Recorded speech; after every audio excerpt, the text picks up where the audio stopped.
A sala de aula estava cheia, o burburinho habitual de estudantes se dissipando à medida que a aula avançava. No centro, no púlpito, estava Demara, o respeitado professor universitário, com sua voz calma e segura, discorrendo sobre um tema complexo com uma facilidade impressionante. De repente, uma figura na porta chamou a atenção de todos. Um homem de meia idade, com uma expressão de choque e reconhecimento, apontou o dedo para Demara. A voz dele, carregada de uma mistura de raiva e espanto, ecoou pelo auditório. Eu o conheço. Você é aquele impostor, o cirurgião naval que operou na Coreia. O silêncio que se seguiu foi quase palpável. Os estudantes viraram-se confusos, olhando do homem na porta para o professor. Demara, no entanto, permaneceu inabalável. Um leve sorriso, quase imperceptível, brincou em seus lábios. Não havia pânico, nem negação. Apenas uma calma que beirava a serenidade. Ele não confirmou, nem desmentiu. Apenas observou o acusador com um olhar fixo que parecia atravessar o homem, buscando algo além das palavras. A verdade, tão escorregadia e mutável na vida de Demara, finalmente o alcançava. Não era uma punição, mas um reconhecimento, uma exposição inevitável. Por décadas, ele havia dançado entre identidades, cada uma mais elaborada e convincente que a anterior. Mas agora, sob a luz fria de uma sala de aula, seu passado o confrontava na forma de um rosto familiar, um elo com uma das muitas vidas que ele havia deixado para trás. Aquele homem, um ex-colega de uma de suas inúmeras farsas, era o fio que puxava a tapeçaria de suas mentiras. A respiração dos estudantes estava suspensa. Eles esperavam uma explosão, uma defesa veemente, qualquer coisa que quebrasse a tensão. Mas Demara apenas manteve o olhar. Seus olhos, que haviam testemunhado tantas transformações e disfarces, agora refletiam uma quietude profunda. O acusador, sem desviar o dedo, continuava a encará-lo, a história de um passado secreto pairando no ar entre eles. A questão não dita, o enigma daquele momento, era se Demara finalmente cairia, ou se essa era apenas mais uma cena em sua extraordinária e inacreditável peça. Antes de continuarmos, inscreva-se no canal e diga-nos nos comentários onde você está assistindo.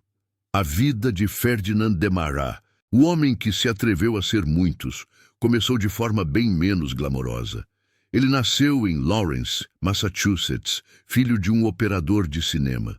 Uma vida comum, em uma cidade comum, com uma família comum. Mas para o jovem Demara, essa normalidade era uma prisão. Ele olhava para o mundo e via um palco, e para si mesmo, um ator sem papel. A monotonia de sua existência o sufocava, e ele sonhava em ser outra pessoa, qualquer pessoa, desde que não fosse ele mesmo. A insatisfação cresceu com ele. A rotina simples, a previsibilidade dos dias, tudo isso alimentava um desejo ardente de escapar. Ele se alistou no exército, depois na marinha, buscando aventura, um propósito, algo que quebrasse o molde de sua vida. Mas mesmo nas forças armadas, ele se sentia limitado. As regras, a hierarquia rígida, a falta de oportunidades para expressar o que ele sentia ser seu verdadeiro potencial, tudo isso o frustrava. Ele não queria ser um soldado, um marinheiro. Ele queria ser o comandante, o líder, o homem que fazia as coisas acontecerem. A frustração acumulada começou a rachar a superfície de sua personalidade, empurrando-o para caminhos alternativos. A primeira vez que ele ousou falsificar documentos para entrar em um mosteiro, a sensação de liberdade e poder foi inebriante. Assumir uma nova identidade, sentir-se renascido, era como um vício. Pequenos atos de desobediência e falsificação pavimentaram o caminho para suas grandes imposturas. Ele descobriu que tinha um talento inato para convencer as pessoas de suas novas personas, uma habilidade para absorver detalhes e se tornar o papel que estava interpretando. Ele era um camaleão humano, mestre em se adaptar e se misturar, sempre um passo à frente da verdade e de si mesmo. A facilidade com que ele conseguia convencer as pessoas de suas novas personas o assustava e o excitava ao mesmo tempo. Era um jogo perigoso, mas ele era bom nele. Cada vez que ele escapava de uma situação por um triz, sua confiança aumentava. E a linha entre Ferdinand Demara e suas criações ficava cada vez mais tênue. Ele não estava apenas interpretando um papel. Ele estava se tornando a essência daquilo que ele queria ser. A vida em Lawrence, Massachusetts, com seu pai, o operador de cinema, parecia um sonho distante. Uma vida que nunca realmente o pertenceu. Ele lembrava-se da casa simples, do cheiro de pipoca que às vezes vinha do cinema do pai. Mas essas memórias não o prendiam. Eram apenas cenários de uma peça em que ele não era o protagonista. A insatisfação, que antes era um sussurro, agora gritava dentro dele. Ele queria mais, muito mais do que a vida parecia disposta a lhe dar de bandeja. A sociedade, com suas regras e expectativas, era um obstáculo, e Demara estava determinado a contorná-lo, ou, se necessário, derrubá-lo. Sua passagem pelo exército foi uma tentativa de se encaixar, de encontrar um lugar onde sua energia e inteligência pudessem ser valorizadas. Mas a disciplina militar, a obediência cega, a falta de espaço para a individualidade, tudo isso era veneno para sua alma inquieta. Ele via seus superiores como medíocres, incapazes de reconhecer seu gênio latente. A Marinha foi uma repetição do mesmo padrão. Ele não conseguia se submeter à rotina, à hierarquia que ele via como arbitrária. A frustração se transformou em desdém, e o desdém em uma determinação feroz de criar sua própria realidade. Foi então que começou a perceber que o problema não era o lugar, mas a identidade. Se ele não gostava de quem era, por que não ser outra pessoa? A ideia que antes era um devaneio infantil começou a tomar forma. A primeira vez que ele usou um nome falso para obter algo trivial, sentiu um arrepio. Não era a mentira em si, mas o poder que vinha com ela. O poder de reescrever sua própria história, de se reinventar a cada novo amanhecer. Ele começou pequeno, com alterações em documentos, pequenas fraudes que testavam os limites. Cada sucesso o encorajava. Ele estudava as pessoas, seus maneirismos, suas vozes, suas histórias. Ele tinha uma memória fotográfica e uma capacidade impressionante de imitar. Era como se ele absorvesse a essência de quem ele queria ser e a manifestasse.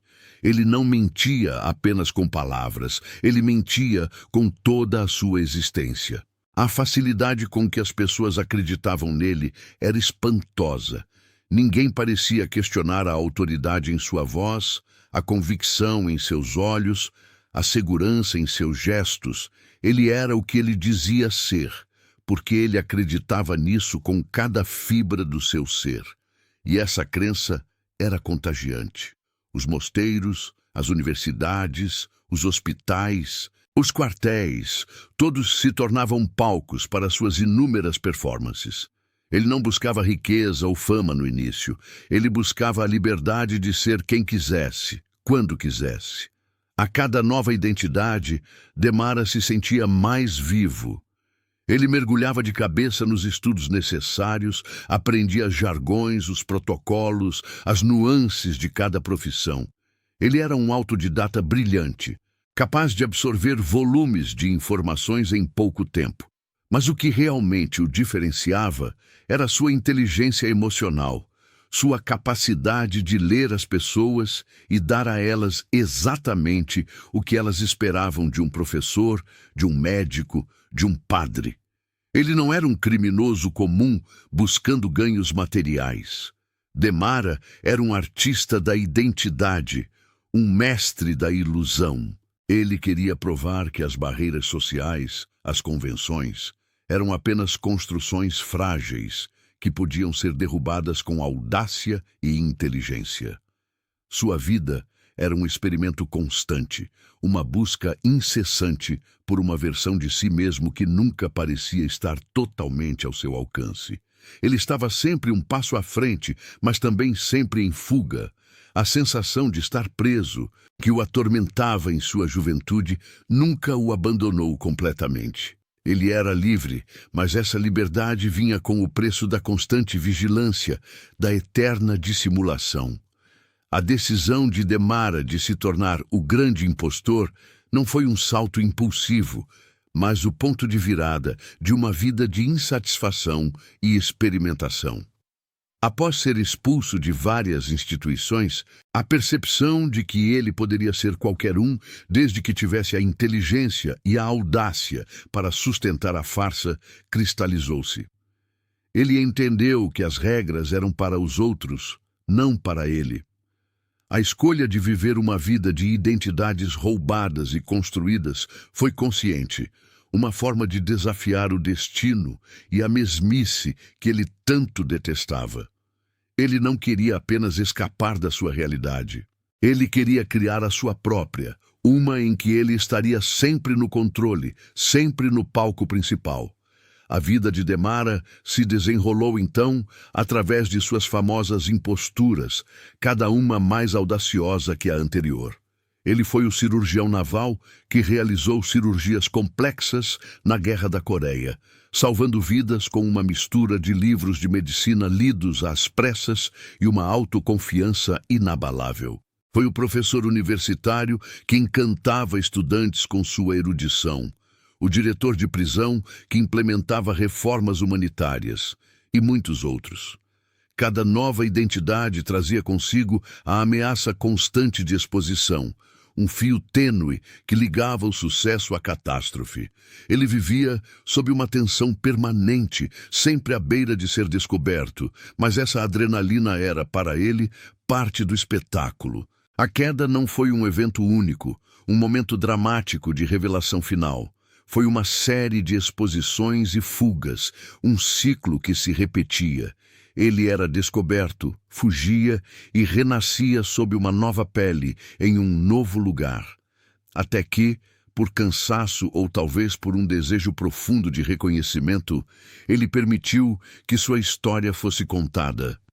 Ele já não queria apenas ser outra pessoa. Ele queria ser conhecido por ser o homem que podia ser qualquer pessoa. A figura do grande impostor começou a emergir, não mais como um segredo, mas como uma lenda viva. Demara, após uma vida de farsas, encontrou uma forma de ser ele mesmo ao se tornar uma figura pública, um impostor profissional que compartilhava suas histórias. Ele não foi punido severamente pela maioria de seus crimes, talvez porque suas imposturas, embora ilegais, muitas vezes resultaram em benefícios para outros, como as cirurgias que realizou ou as reformas que implementou. Ele viveu com a dualidade de sua fama e a impossibilidade de ter uma identidade verdadeiramente estável. As pessoas o procuravam para ouvir suas aventuras, fascinadas pela audácia de sua vida. Ele passou seus últimos anos trabalhando como conselheiro, usando sua sagacidade e sua profunda compreensão da natureza humana para ajudar os outros. Aquele que passou a vida enganando, agora usava sua inteligência para guiar. Mas o fantasma de suas vidas passadas pairava sobre ele. Nunca conseguiu se livrar completamente das personas que havia criado. Elas se tornaram parte dele. Fragmentos de um quebra-cabeça que nunca se completava.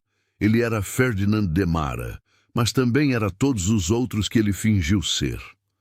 A maior impostura de todas pode não ter sido as identidades que ele assumiu, mas a ilusão de que poderia escapar de si mesmo.